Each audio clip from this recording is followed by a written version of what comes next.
आप सभी का स्वागत है हमारे YouTube चैनल रूहानी डायरी में। अगर वीडियो अच्छा लगे तो एक लाइक जरूर करें और हमारे चैनल को भी सब्सक्राइब करें। देर न करते हुए आज की साखी शुरू करते हैं। शेख ब्रह्म, जिन्हें आमतौर पर शेख फरीद के नाम से जाना जाता था, 90 वर्ष की आयु तक पहुंच चुके थे। कठोर तपस्या और प्रार्थना की एक लंबी अवधि के बाद भी उन्हें अपने हृदय में एक खालीपन महसूस हो रहा था। गूढ़ शक्तियां, संसार की आराधना और इच्छाओं पर संयम उन्हें प्राप्त हो गया था, लेकिन शांति और एकता का सहज प्रवाह, जो दुख और सुख दोनों ही समय में स्वर्गीय आनंद का शाश्वत स्रोत है, वो गायब था। रात दिन वे इस आशीर्वाद के लिए उत्सुकता से प्रार्थना करते रहे। गुरु नानक इस समय राय बुलार से मिलने तलवंडी आए हुए थे। वहां शेख फरीद के हृदय स्पर्श की लालसा उन तक पहुंची। बाला और मर्दाना के साथ वे पाकपट्टन आए और शहर से 9 मील दूर एक जंगल में बैठ गए। उन्होंने मर्दाना से रबाब बजाने को कहा और एक स्वयं दिव्य गीत गाने लगे। तू ही स्वयं है, तू ही पटिया है, तू ही कलम है और उस पर लिखा हुआ शब्द है। नानक कहते हैं तू ही है और केवल तू ही है, कोई और नहीं। शेख फरीद का एक शिष्य जो वहां लंगर के लिए लकड़ियां लेने आया था, इस बात से आकर्षित हुआ। वह गुरु नानक के चरणों में गिर पड़ा और उनसे प्रार्थना की कि वे जो गाएं उसे दोहराएं। गुरु नानक ने वैसा ही किया और शिष्य को वह दोहा कंठस्थ हो गया।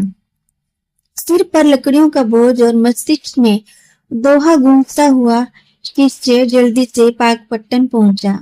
लकड़ियों का बोझ लंगर में डाल दिया और सीधा शेख फरीद के पास जाकर बोला, मेरे गुरु, आज मैंने एक फकीर के दर्शन किए हैं। फकीर के नहीं बल्कि स्वयं ईश्वर के। शेख ने कहा, क्या तुमने उसे केवल देखा है या उससे कोई मूल्यवान वस्तु लाए हो? शिष्य ने कहा, हाँ, मैं एक दिव्य रत्न लाया हूँ।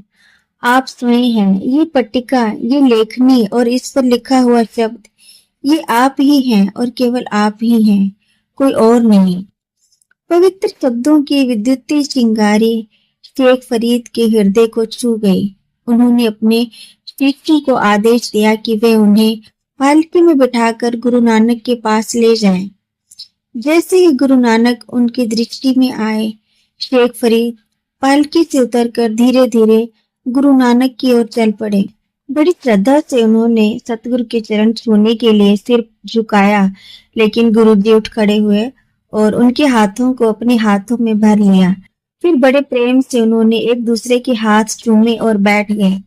कुछ मिनटों तक आत्माओं के मौन मिलन के बाद शेख फरीद ने पूछा, हे ईश्वर द्वारा भेजे गए सर्वशक्तिमान ईश्वर के दूत, मुझे एक अटूट दिव्य मिलन का मार्ग बताइए।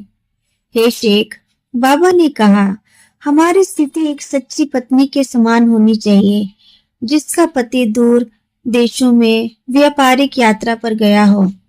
पत्नी सदैव उसका स्मरण करती है और मन, वचन और कर्म से उसके प्रति निष्ठावान रहती है। पति जब लौटता है तो उसकी निष्ठापूर्ण स्मृति और प्रेम से अति प्रसन्न होता है। वह उसके सिर पर हाथ रखता है और कहता है, तुम मेरी हो और मैं तुम्हारा हूँ। अतः हे शेख, हमें अपने आप को पूर्णतः उस दिव्य सत्ता में खो देना चाहिए। देह के प्रति समस्त आसक्ति त्याग देनी चाहिए और भीतर और बाहर केवल उसी का चिंतन करना चाहिए।